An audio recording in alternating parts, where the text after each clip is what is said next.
Welcome bank two माय channel. सबसे पहले मेरे तरफ से आप सबको राधे राधे। आज मैं अपने चैनल पर जो गीत लेकर आई हूँ वो है लड़का का शादी गीत। बहुत ही अच्छा, बहुत ही प्यारा भोजपुरी में है। आप लोग लास्ट तक देखिएगा, बहुत ही अच्छा लगता है। अच्छा लगेगा तो कमेंट में ज़रूर बताइएगा, और अगर नए होंगे तो बेल आइकन को प्रेस कर दीजिएगा ताकि मेरे नए नए वीडियो का नोटिफिकेशन आप लोग के पास तुरंत चला जाए।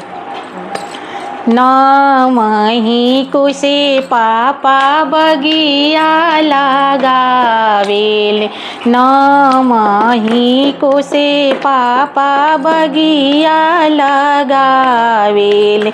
मालिनी बैठे रखवार, मालिनी बैठे रखवार।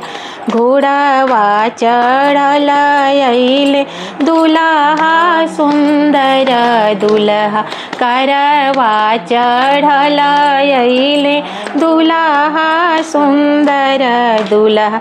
धइली हले दहिन बाह, धइली हले दहिन बाह। छोड़ा छोड़ा राजा बेटा हमरो दाहिन बहिया, छोड़ा छोड़ा राजा बेटा हमरो दाहिन बहिया। छोड़ा छोड़ा राजा बेटा हमरो दाहिन बहिया। चली जाऊँ अपना घर, चली जाऊँ अपना घर। हमारो से सुंदर राजा बेटा तोहारो तिरियावा हो, हमारो से सुंदर राजा बेटा तोहारो तिरियावा हो। जो हेली बटिया तोहार, जो हेली बटिया तोहार। नहीं छोड़बो ए मालिन तोहरे दाहिन बहिया, नहीं छोड़बो ए मालिन तोहरे दाहिन बहिया हो। नहीं जइबो अपना घर, नहीं जइबो अपना घर। हमारो नैन मालिन तोहरे से लगले हो, हमारो नैन मालिन तोहरे से लड़ले हो।